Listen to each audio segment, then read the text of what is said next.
Bueno, precisamente hoy el Instituto Nacional de Derechos Humanos entregó su informe correspondiente a este año 2014 con recomendaciones para avanzar en derechos económicos, sociales y también culturales. Vamos a profundizar sobre este y otros temas precisamente con la directora del instituto, Lorena Fríes. Lorena, muchísimas gracias por estar aquí con nosotros en CNN Chile. Bienvenida. Gracias por la invitación, Matilde. Lorena, bueno, quisiera partir preguntándole por este minuto de silencio que pidió la UDI rendir como homenaje en la Cámara de Diputados a Augusto Pinochet. Como directora del Instituto Nacional de Derechos Humanos, ¿qué le parece un homenaje de estas características a una persona de estas características? Déjeme ponerlo así, legalmente puede hacerlo. Legalmente es parte de la libertad, del ejercicio de libertad de opinión. Sin embargo, me parece también que, habiendo dicho eso, hay algo que hacer, que es que debiéramos tener algunas normas que impidieran que funcionarios públicos dedicaran su tiempo a homenajear a personas que son causantes de graves violaciones a los derechos humanos. O sea, más allá de la libertad de expresión que cualquier ciudadano puede tener, el umbral de los funcionarios públicos es más alto en derechos humanos. ¿Le sorprende que se haya producido esta situación el día de hoy? No me sorprende porque es la fecha en que murió Pinochet, pero sí hubiera preferido que más diputados y más senadores estuvieran en la entrega del informe anual de derechos humanos. Yo creo que falta todavía mucho para que como sociedad tengamos una cultura de derechos humanos. ¿Esto de alguna manera da cuenta de ello, de que se sigue una parte anclada en ese pasado que se violó los derechos humanos y tal vez para muchos sectores esta persona, Augusto Pinochet, encarna precisamente eso? Es que no es solo para muchas personas.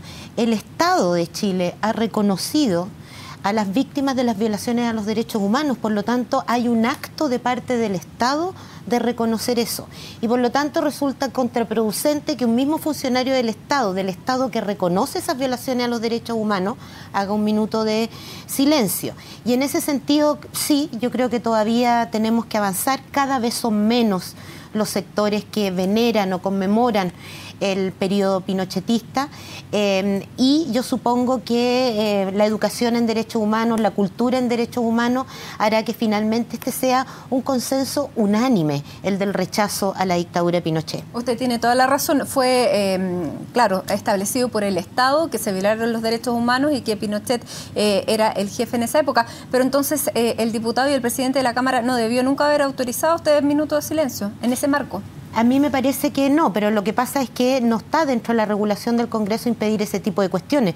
Por eso digo que creo que nos falta avanzar en una sintonía más fina de qué cosas pueden hacer y no pueden hacer los funcionarios que vivimos con la plata que nos ponen todos los chilenos. Tarea entonces para el próximo informe. Así es. Bueno, hablemos de este informe 2014 y cuáles son las tareas que en Chile tenemos pendientes, porque pensábamos y estábamos haciendo referencia a eso, a la tortura, violaciones de derechos humanos en ese ámbito.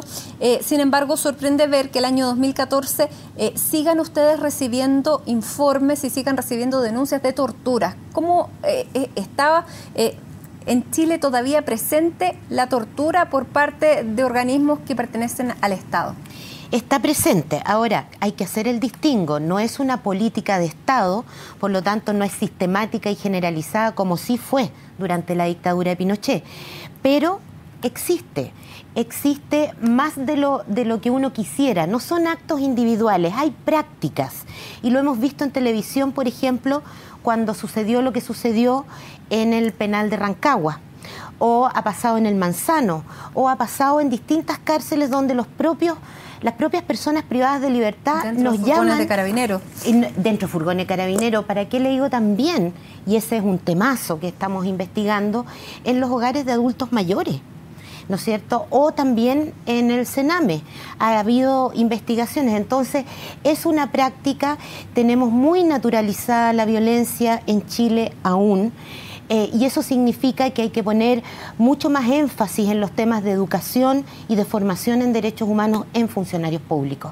Sin embargo, hoy se toman como derechos fundamentales y derechos humanos algo que tal vez no lo teníamos incorporado a la cultura, como es el derecho a vivir en ambientes libres de contaminación, en no ser discriminados, en no ser segregados. Sin embargo, ahí sí que tenemos muchísimo donde avanzar porque no tenemos claro dónde están los límites. Y en ese sentido, ¿qué revela este informe? El informe revela que estamos en un punto de inflexión, donde hoy día las personas se sienten más dueñas de sus destinos, pero eso está todavía en fricción con todo el sistema de prejuicios y de estereotipos que hay para quienes no cumplen con la norma dominante, que sería ser blanco, ¿no es cierto?, de cierta edad, sin ninguna discapacidad, sin pertenecer a grupos étnicos, etcétera.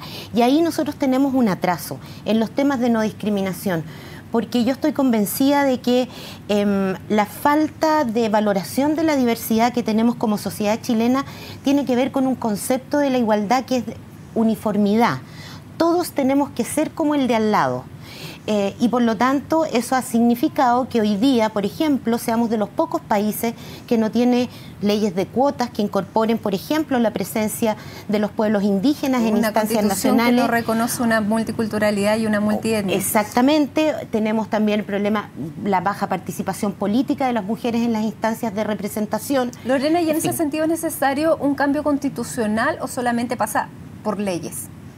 Yo creo que hay muy buena parte de esas cosas que se pueden hacer por ley, pero también en este informe anual nosotros tocamos el tema del debate constitucional y más allá, porque no nos compete pronunciarnos de cuál es el mecanismo que se debe usar, sí decimos que la Constitución actual tiene problemas desde la perspectiva de derechos humanos, entre ellos artículo 5º, inciso 2, que incorpora el derecho internacional de los derechos humanos, pero que quedó como en una nebulosa en la práctica. ¿Cuál es la jerarquía que tienen los tratados internacionales? La mayoría de los países son a nivel constitucional o supraconstitucional. Aquí la pelea todavía es si es bajo la Constitución o rango constitucional. Eso hay que aclararlo porque facilita el trabajo de los tribunales de justicia, facilita las tareas también de los poderes del Estado en general.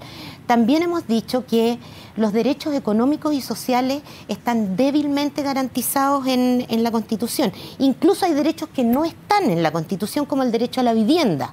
Y respecto de los derechos sociales, además no hay mecanismos para exigirlos judicialmente, porque no corre el recurso de protección en muchos casos. Por lo tanto, en materia de derechos económicos y sociales, que son parte de los derechos humanos, tenemos a la población en indefensión. Ahora, hay algunos derechos que se están recién reconociendo como derechos a nivel mundial. Por ejemplo, el derecho de una pareja homosexual a contraer matrimonio, lo que se está hoy día y que se debatía como matrimonio igualitario. Eso también puede ser incorporado en el próximo informe como un derecho que Chile no estaría cumpliendo si no incorpora eso a su legislación, porque hay legislaciones internacionales que sí lo tienen fijado. ¿Estaría eso dentro digamos, de una violación, llamémoslo así, a un derecho humano, o no entra en esa categoría? Es buena la pregunta porque hay ciertos ámbitos de los derechos humanos que están en debate, que no han cristalizado propiamente como derechos. Por ejemplo, el derecho a matrimonio entre personas del mismo sexo. Sin embargo, lo que sí está vigente es el principio de igualdad y no discriminación, que es un principio duro en materia de derechos humanos. Por lo tanto, uno podría llegar, y por eso que tampoco hay un estándar muy duro, podría llegar a decir que puede no haber matrimonio igualitario, pero la institución que haya tiene que ofrecer los mismos derechos a las personas del mismo sexo que heterosexuales, porque si no, estamos discriminando. Pero en esas situaciones muchas veces hay parejas que han recurrido a la Corte Interamericana de Derechos Humanos que ha sancionado nuestro país. Y ahí Chile tiene que ponerse al nivel de esa legislación internacional y en ese sentido sí nos pueden obligar a tener una legislación equitativa, ¿no? Podría, pero no ha habido fallo en la Corte Interamericana respecto de este punto. Por lo tanto, es bien interesante cómo va a elaborar este punto la Corte y cómo se nos va a devolver como país. Ahora, efectivamente, en Chile, las parejas heterosexuales y también las parejas del mismo sexo que no están casados o que no se pueden casar están en situación de desigualdad ante la ley. Ahora, Lorena, si estamos hablando de derechos de las mujeres, los derechos de las mujeres ya lo veíamos, no existen los mismos derechos ni siquiera a nivel de participación política.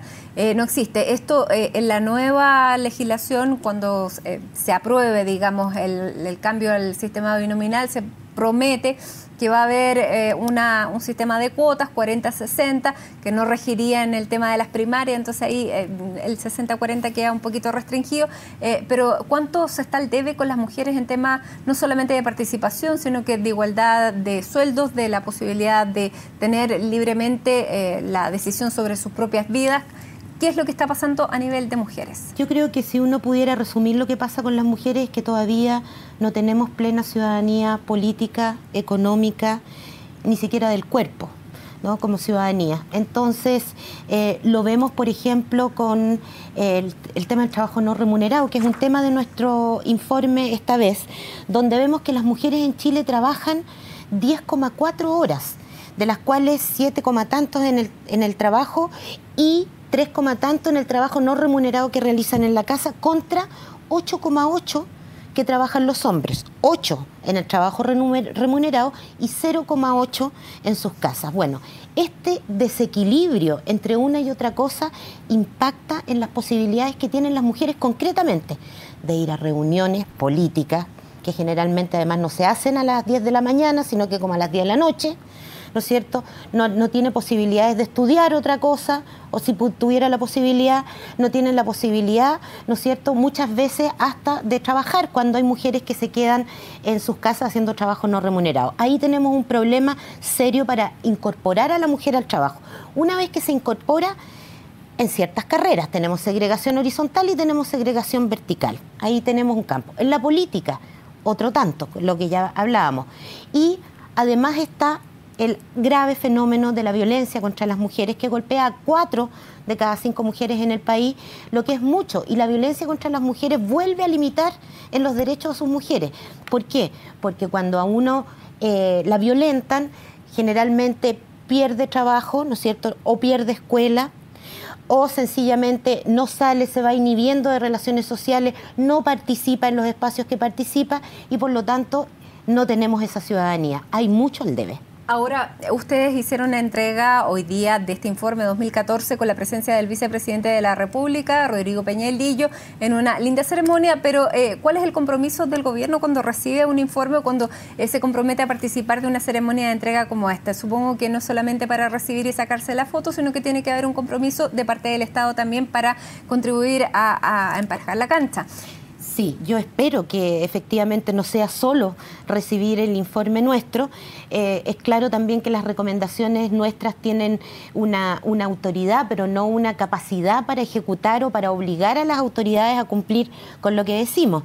El compromiso, yo creo y espero que sea el que se planteó en el programa de gobierno, donde hay una agenda ambiciosa de derechos humanos que todavía no estamos viendo, pero será evaluable, digamos, año a año. Por lo pronto, hoy día el ministro anunció el ingreso de 2 proyectos de ley que tienen que ver justamente con los crímenes de lesa humanidad hacia adelante y también con la posibilidad de interpretar como no amnistiable, como imprescriptible, etcétera, los crímenes durante la dictadura.